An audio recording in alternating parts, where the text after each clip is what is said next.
Assalamualaikum warahmatullahi wabarakatuh. Perkenalkan, kami dari kelompok 4 yang beranggotakan saya sendiri Rianto serta rekan saya Iwan Setiawan, Muhammad Ilham Purnama, dan Agus Rosadi. Kami akan mempresentasikan tentang Putusan Mahkamah Internasional Nomor 102 Tahun 2002 tentang sengketa Pulau Sipadan dan Likitan. 102 bahwa kasus Pulau Sipadan dan Likitan mulai muncul sejak tahun 1966 ketika tim teknis landas kontinental Indonesia Malaysia membicarakan batas dasar laut antara kedua negara.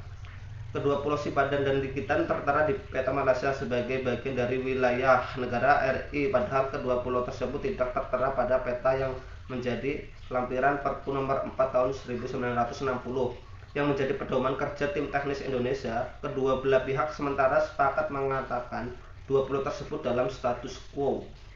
Indonesia merasa berkepentingan untuk mengukuhkan Pulau Sipadan dan Likitan, maka dicarilah dasar hukum dan fakta historis serta bukti lain yang dapat mendukung kepemilikan dua pulau tersebut.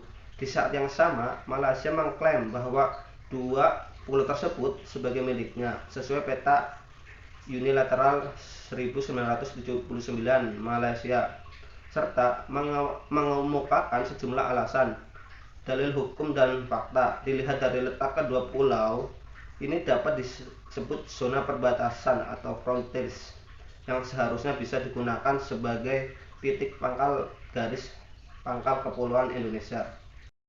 Selanjutnya di sini saya akan menjelaskan tentang proses penyelesaian sengketa Pulau Sipadan dan Likitan ke Mahkamah Internasional.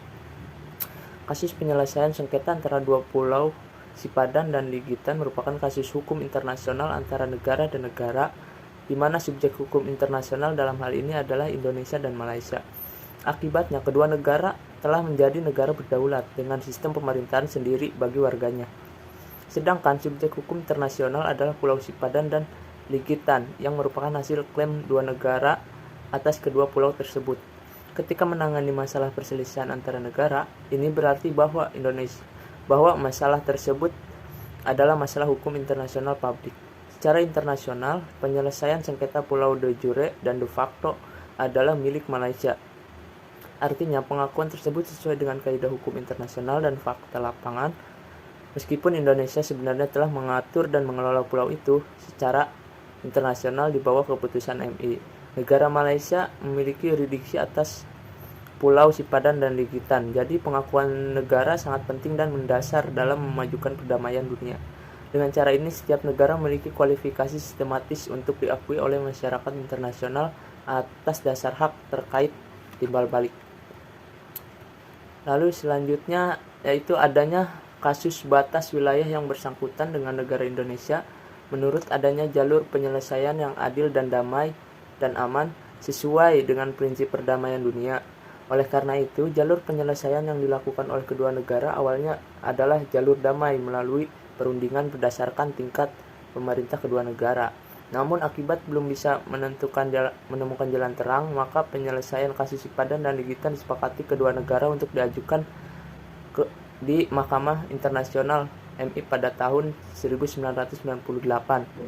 Penyelesaian yang ditempuh tersebut sebelumnya telah didahului sebuah kesepakatan antara Malaysia dan Indonesia, yakni pada tanggal 31 Mei 1997 mengenai kesepakatan antara dua negara bahwa yang menjadi keputusan Mahkamah Internasional, kedua negara wajib menerimanya sebagai keputusan memiliki kekuatan mengikat atau binding force. Putusan Mahkamah Internasional terhadap sengketa Pulau Sipadan dan Likitan pada hari Selasa 17 Desember 2002. Mahkamah Internasional mengeluarkan keputusan tentang kasus sengketa kedaulatan Pulau Sipadan dan Likitan antara Indonesia dan Malaysia. Hasilnya, Malaysia dimenangkan oleh 16 hakim, sementara hanya satu orang yang berpihak kepada Indonesia. Dari 17 hakim itu, 15 merupakan hakim tetap dari Mahkamah Internasional, sementara satu hakim merupakan pilihan Malaysia dan satu lagi dipilih oleh Indonesia.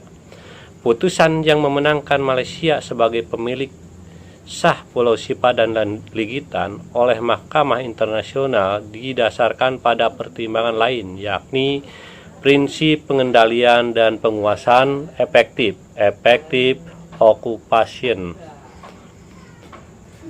Putusan yang diambil Mahkamah Internasional atas pertimbangan banyaknya aktivitas yang dilakukan kedua negara di Pulau Sipadan dan Pulau Ligitan berdasarkan pertimbangan efektif okupansi, maka Malaysia dinyatakan sebagai pemenang karena jauh sebelumnya sudah memiliki banyak kegiatan dan pengembangan yang dilakukan di kedua pulau ini.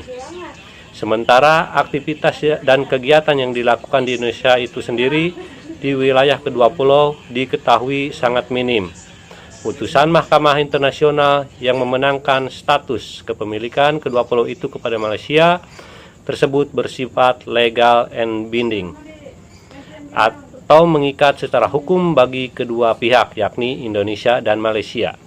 Dalam putusan Mahkamah Internasional yang memenangkan Malaysia dalam sengketa itu, kedua pulau secara de jure dan de facto adalah milik Malaysia. Artinya, pengakuan tersebut sesuai dengan kaidah hukum internasional dan fakta di lapangan. Meskipun Indonesia sebenarnya telah mengatur dan mengelola pulau itu secara internasional di bawah keputusan Mahkamah Internasional, negara bagian Malaysia memiliki yurisdiksi atas Pulau Sipadan dan Ligitan. Jadi, pengakuan negara sangat penting. Dalam hal ini, mengapa Malaysia bisa memenangkan sengketa ini di pengadilan Mahkamah Internasional? Jawabannya adalah karena pengajuan putusan hakim atas penyelesaian perkara jangka panjang antara Sipadan dan Ligitan. Prosedur pemeriksaan Mahkamah Internasional dimulai bulan November tahun 1998. Selain peninjauan kembali, ada persidangan yang dapat dihentikan oleh pengacara. Sidang dibagi menjadi dua bagian, yaitu pernyataan tertulis dan pernyataan lisan. Sidang tertulis dibagi menjadi penyampaian alasan seperti surat dakwaan bulan November tahun 1999. Tanggapan jawaban bulan Agustus tahun 2000, menjawab kembali pada Maret tahun 2021. Pada tanggal 3 hingga 6 Juli 2002 dilakukan sesi lisan. Klaim Indonesia dalam sebuah perjanjian antara Kerajaan Inggris dan Belanda pada tanggal 20 Juni tahun 1891, Indonesia sebagai ahli waris dari Sultan Bulgran yang memiliki kedaulatan atas Pulau Sipadan dan Pulau Ligitan, serta memberikan bukti pendudukan yang sebenarnya. Sedangkan menurut Malaysia, Pulau Sipadan dan Ligitan diperoleh berdasarkan original title dan Sultan Sulu berdasarkan bukti-bukti efektif occupation. Dalam proses pengajuan gugatan yang sudah selesai, 15 Juli, Mahkamah Internasional bisa belajar lebih banyak untuk menentukan sengketa. Setelah mempelajarinya, Mahkamah Internasional menolak klaim pertama Indonesia atas perjanjian di tahun 1891 karena dianggap tidak relevan dan tidak menjelaskan keputusan pulau itu. Mahkamah Internasional juga menolak tuduhan bahwa Indonesia dan Malaysia adalah pewaris pulau itu karena bukti yang lemah. Akhirnya, Mahkamah Internasional menyelidiki bukti keberhasilan pendudukan Indonesia dan Malaysia dalam hal ini. Mahkamah Internasional berpendapat bahwa bukti yang diberikan oleh Malaysia lebih efektif dan mengendalikan kedua pulau tersebut. Akhirnya pada bulan 17 Desember 2002, Mahkamah Internasional memutuskan Malaysia sebagai pemilik Pulau Sipadan dan Pulau Ligitan. Demikian penjelasan presentasi dari kelompok 4. Apabila ada kekurangan dan kesalahan, kami mohon maaf. Terima kasih. Wassalamualaikum warahmatullahi wabarakatuh.